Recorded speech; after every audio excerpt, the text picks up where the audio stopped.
In video 1.11, we demonstrated the Digital Thread Explorer, which can be launched from either the Workspace tab or the Repositories page. In Syndeia Release 3.6, the display formatting options have been greatly enhanced, and in this video we will provide a quick guide to them. We start with an already prepared graph developed in the earlier video. If we hover over one of the symbols, we can click the pin icon in the upper right corner to lock this symbol in place. We also have several options if we right-click it. Expand, collapse, and refresh affect the immediate connections to the symbol.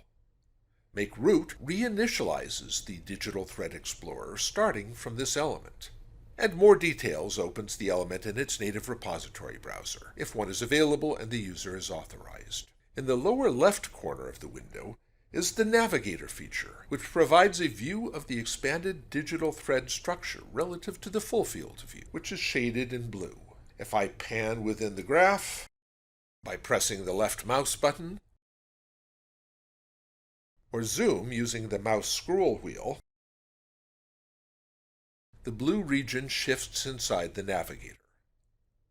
I can also pan across the graph by dragging the blue region within the navigator.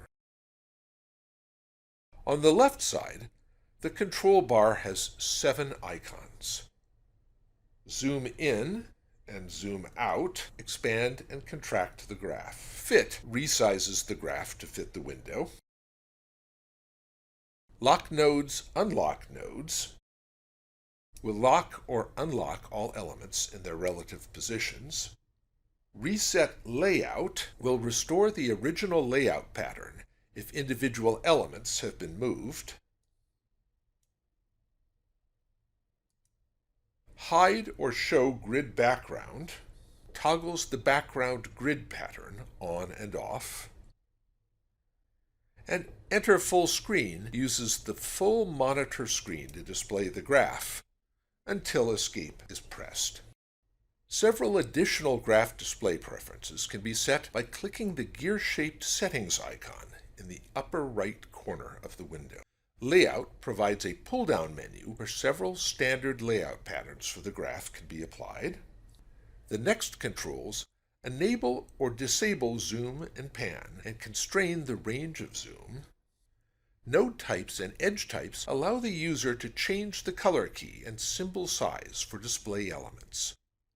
If I wanted to change JAMA elements to red, I would select JAMA under Node Types, scroll down to the Color and Size section, and click the red circle.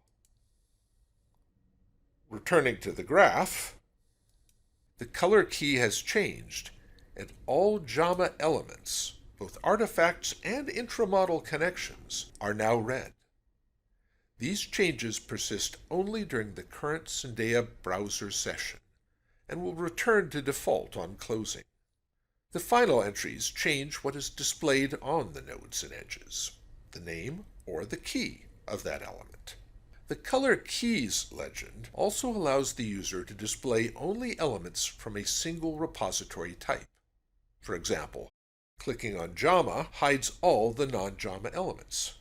Clicking on JAMA again restores the full graph. In videos 113 and 114, we will demonstrate creating and executing project-specific portfolios of graph analysis queries. Many of the graph display controls and preferences for the queries are similar to the Digital Thread Explorer, but with some slight changes. For example, the Settings window is opened from the bottom icon on the control bar. Otherwise, hovering the mouse over the other icons on the control bar shows their functions, which are fairly self-explanatory. See our online tutorials and user guides for more information, particularly how individual integrations may show variations from the standard behaviors.